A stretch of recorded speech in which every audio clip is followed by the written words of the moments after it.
There is a particular kind of stress that catches many people entirely off guard, precisely because it arrives at the moment they expected all their stress to finally end. The working years are over. The obligations that once dictated every hour of the day have quietly lifted. And instead of the peace they imagined, many people find something unexpected waiting for them, a restlessness they can't quite name, an anxiety about time that somehow feels heavier now than it did when every hour was accounted for. The Stoics, it turns out, had already mapped this exact territory 2,000 years before modern retirement existed as a concept, because the questions retirement raises: who am I without my work? What do I do with unstructured time? How do I face the years ahead without fear? Are simply the oldest philosophical questions arriving in a new form. We are going to walk through 10 specific Stoic lessons that address exactly this territory, drawn directly from Marcus Aurelius, Seneca, and Epictetus, each one designed to dissolve a particular source of retirement stress at its actual root, rather than simply managing the symptoms. Stay with me until the end, because the 10th lesson addresses something almost nobody wants to think about directly, and it turns out to be the most stress-relieving lesson of all 10. Welcome back to Accent Stoic, the channel where ancient philosophy meets the battles of modern life at every single stage of it. If you're new here, welcome. You've arrived at exactly the right moment. And if you've been here before, you already know what we do. We go into the meditations of Marcus Aurelius, the letters of Seneca, and the discourses of Epictetus, and we pull out what has survived 2,000 years because it actually works. If that's what you're here for, hit subscribe now, because we go this deep every single week. Lesson 1. Release your identity from your career. The first and often most disorienting source of retirement stress has nothing to do with money, health, or time. It has to do with a quiet, unspoken question many people never had to face directly during their working years. Who am I, exactly, when the job title, the daily role, the professional identity that organized decades of my life is no longer there to answer that question for me?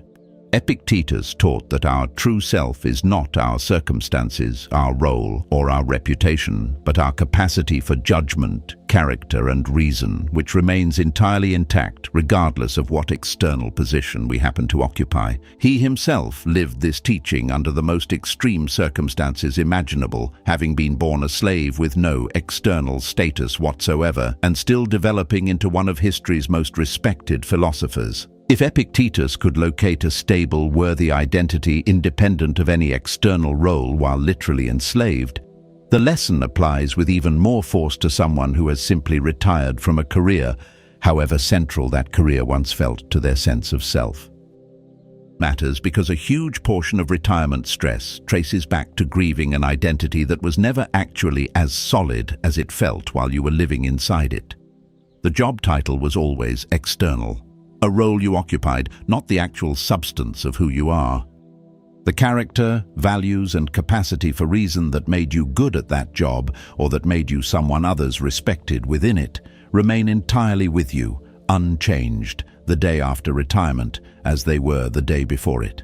This lesson asks you to consciously relocate your sense of identity to where the Stoics always insisted it actually lived, in your character, not your title. Lesson 2. Apply the dichotomy of control to your health. Health anxiety is one of the most common and most exhausting sources of stress in the retirement years, and it deserves the same precise Stoic treatment Epictetus applied to every other domain of life. You can control your effort, reasonable exercise, nutrition, regular medical care, sleep. You cannot control your genetics, the randomness of illness, or the simple fact that the body ages regardless of how well it is cared for. Much of retirement health anxiety comes from an unconscious blending of these two categories, treating outcomes that are only partially controllable as though full effort should guarantee a specific result. When that guarantee inevitably fails to materialize in some form, the anxiety compounds because it feels like a personal failure rather than simply the operation of a category-wide bodily outcome that was never entirely within anyone's control to begin with. Marcus Aurelius, writing as emperor while enduring plague, war, and his own declining health, modeled a specific discipline worth adopting directly. He applied full, genuine effort to what was his to influence, and then released his emotional attachment to guaranteeing a specific outcome beyond that effort. This is not passive resignation. It is the precise, deliberate separation of what is genuinely yours to do from what was never yours to guarantee, applied specifically to the domain, physical health, where this confusion tends to produce the most persistent anxiety in the retirement years. Lesson 3. Practice amor fati toward the change of pace itself. Many people entering retirement experience a specific, disorienting grief for the pace of their previous working life, even when that pace was genuinely exhausting. The mind, accustomed to structure and urgency for decades, often experiences unstructured time itself as a kind of loss, rather than the relief it was expected to be. The Stoic concept of amor fati, the love of one's fate, the active embrace of what is actually happening rather than the passive wish that things were different, applies directly here. Marcus Aurelius wrote about meeting whatever life actually presents with genuine welcome rather than resistance, treating circumstances not as an unwanted deviation from some better alternate life, but as the actual material the present chapter is made from. Applied to the change of pace retirement brings, this lesson asks you to actively, deliberately welcome the slower rhythm, rather than treating it as an absence of the busier life you're used to. This is not simply positive thinking layered over discomfort. It is a genuine philosophical reframe requiring real practice that treats the retirement years not as a diminished version of the working years, but as an entirely different, equally legitimate chapter with its own texture and value, deserving to be met on its own terms, rather than constantly measured against a pace of life that has genuinely ended. Lesson 4. Premeditate difficulty without dwelling in fear. The Stoics practiced premeditatio malorum, the calm, deliberate anticipation of potential adversity, not to produce anxiety, but specifically to remove its element of shock when difficulty eventually arrives, as it does in every stage of life. Reduces retirement stress specifically because so much of that stress comes not from difficulty itself, but from the mind's underlying assumption that difficulty in this new chapter would be a genuine surprise, a violation of what retirement was supposed to be. A mind that has already calmly considered these possibilities in advance meets them when they eventually arrive with considerably more stability than a mind that had quietly assumed this chapter of life would simply be free of the difficulties that have accompanied every other chapter before it. Lesson 5. Simplify your desires deliberately. Wrote extensively about the exhausting nature of unlimited desire, noting that a mind constantly reaching for more comfort, more validation, more activity, more acquisition, never actually arrives at genuine peace, regardless of how much it eventually accumulates, because the reaching itself is the source of the exhaustion, not the absence of any particular thing. Retirement years specifically, this lesson offers something genuinely stress-reducing. Many people enter retirement having spent decades accumulating obligations, possessions, and commitments as a natural byproduct of an active working life, and then continue operating on the same accumulation-driven mindset even after the career that originally produced it has ended. The Stoic discipline of deliberately simplifying desire, genuinely examining what actually brings lasting satisfaction versus what was simply habitual reaching, often reveals that a considerably smaller, more intentional set of pursuits produces more genuine contentment than the accumulated momentum of decades of habitual wanting. It is not about austerity for its own sake, nor does it require poverty or genuine deprivation. It is about the deliberate, honest examination of your actual desires, releasing the ones that were never really yours in the first place, inherited from social comparison, professional status anxiety, or simple habit E, and consciously directing your remaining energy toward the considerably smaller number of things that genuinely produce the peace retirement was supposed to provide in the first place. Lesson 6. Use the view from above for family worries. Family worries about adult children, grandchildren, or aging siblings often intensify rather than diminish during retirement, precisely because unstructured time provides considerably more mental space for these worries to occupy, uninterrupted by the demands of a working schedule. The Stoics practiced a specific mental exercise called the view from above, deliberately imagining a worrying situation from an increasingly wide perspective. First from across the room, then from above the city, then from a vantage encompassing your entire life, and finally from a perspective encompassing the vast scale of time itself.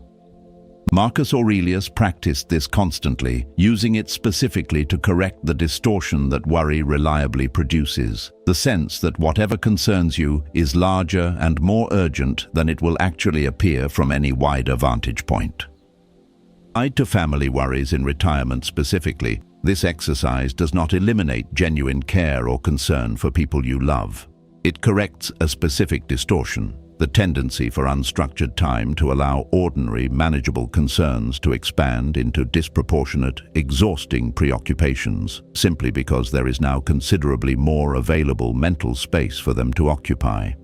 Practicing this view deliberately, especially in the quiet, unstructured hours retirement provides, helps restore worry to its appropriate proportional size, rather than allowing it to expand simply because time now permits it to. Lesson 7. Maintain genuine duty and community, not withdrawal. The specific misunderstanding of Stoic tranquility worth correcting directly, because it can lead retirement specifically in an unhealthy direction if misapplied. Stoic calm was never intended as a justification for withdrawing entirely from community, responsibility, or genuine connection with others. The Stoics held a concept of cosmopolitanism, the idea that every person remains, throughout their entire life, a citizen of the broader human community, with ongoing responsibilities toward that community, regardless of their formal working status. Marcus Aurelius, even in his private reflections, constantly returned to questions of duty and contribution, never treating philosophical calm as license for total withdrawal from the people and responsibilities around him. Applied to retirement, this lesson pushes directly against a specific common trap, mistaking the absence of professional obligation for permission to disengage entirely from meaningful contribution and connection. Matters for stress, specifically because research on aging consistently confirms what the Stoics understood philosophically. Genuine social connection and ongoing contribution correlate directly with lower stress and better overall well-being in the retirement years, while isolation, even when it initially feels restful, tends to compound anxiety and diminish overall vitality over time. Stoic peace was never meant to be solitary peace. It was meant to be the stable foundation from which genuine ongoing engagement with others becomes possible. If this is landing for you, drop a comment below. Tell me which of these 10 lessons feels most relevant to where you are right now. I read every comment on this channel. Lesson 8. Build deliberate structure, even without external demands. One of the most common sources of retirement stress comes from an unexpected direction. The absence of the very structure many people spent decades trying to escape. Understood that structure itself, chosen deliberately rather than imposed externally, produces genuine stability, regardless of whether an employer or schedule requires it. Marcus Aurelius maintained a remarkably consistent daily discipline throughout his life, not because an external authority demanded it of an emperor, but because he understood that a mind without any deliberate structure tends toward drift, and drift, rather than producing the relaxation it initially promises, often produces a specific kind of low-grade anxiety and lack of direction over time. Asks you to build your own deliberate structure into the retirement years, not as a return to the rigid demands of a career, but as a genuinely chosen framework, consistent times for the pursuits that matter to you, deliberate rather than accidental use of the day's hours. This is not about filling every moment with activity. It is about recognizing that completely unstructured time, however appealing it sounds in theory, often produces more stress than a moderate, self-chosen structure that provides the mind with a stable rhythm to move through each day. Lesson 9. Accept physical limitations. Without resentment, Aging brings physical limitations that were not present during the working years, and a significant portion of retirement stress comes specifically from resisting or resenting these limitations rather than genuinely accepting them as simply part of the current chapter of life.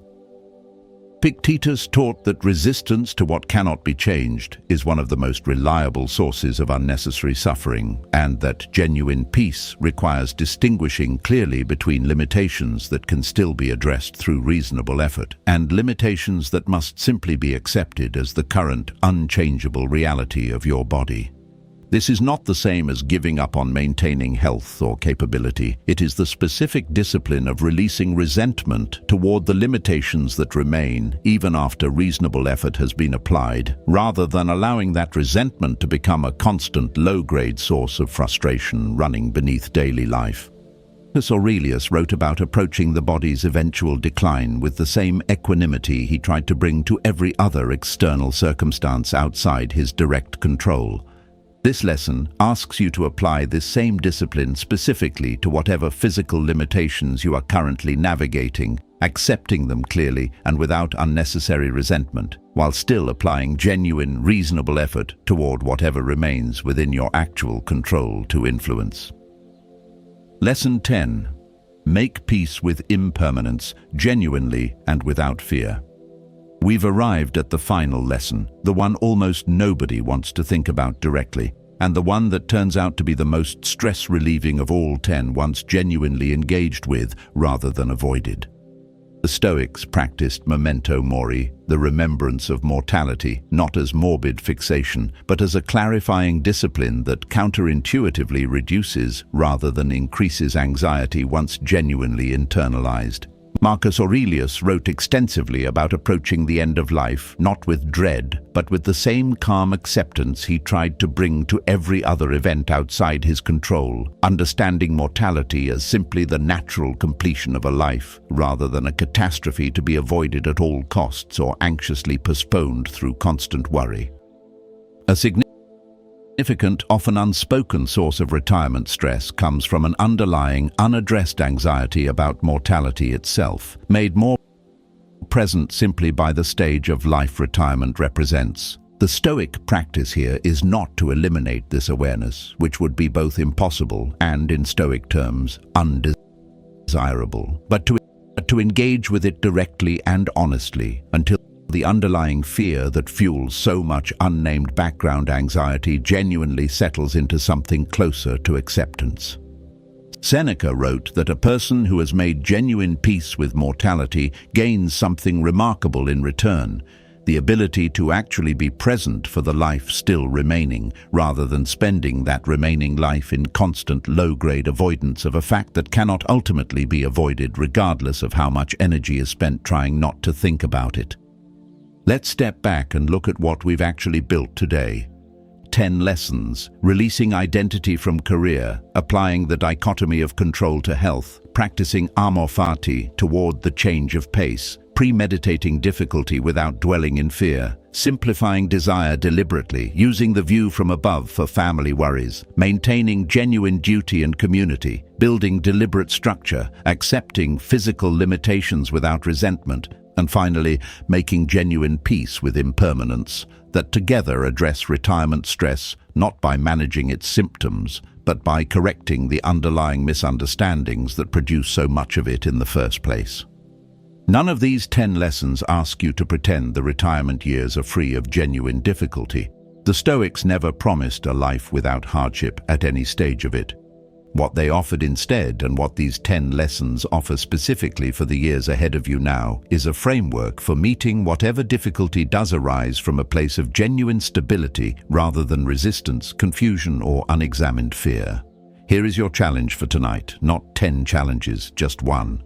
Look honestly at these 10 lessons and identify the single one addressing the source of stress most present in your own life right now. Spend real time this week actually practicing that one lesson, deliberately, rather than simply understanding it intellectually, because that is precisely how every one of these lessons was built and tested by the philosophers who first articulated them, 2,000 years before retirement, as we understand it today, ever existed. Marcus Aurelius did not build the depth and stability we still study 2,000 years later through a single dramatic transformation. He built it through the accumulated weight of thousands of ordinary days, practiced with genuine consistency at every stage of his life, including its final years. That same practice, built one honestly examined lesson at a time, is available to you starting today. If this video gave you something today, hit the like button. It costs nothing, and it tells us this kind of depth is exactly what you want more of. Leave a comment and tell me honestly, which of these 10 lessons do you think will bring the most peace to your own retirement years? I read every comment on this channel, and I'll be down there with you. Subscribe to Stoic if you haven't already. We go this deep every single week into philosophy that has survived 2,000 years because it was built for exactly the hardest, most ordinary moments of a real life at every single age. Until next time, stay grounded, stay at peace, and remember what Marcus Aurelius told himself on the mornings the world felt heaviest. You have power over your mind, not outside events. Realize this, and you will find strength,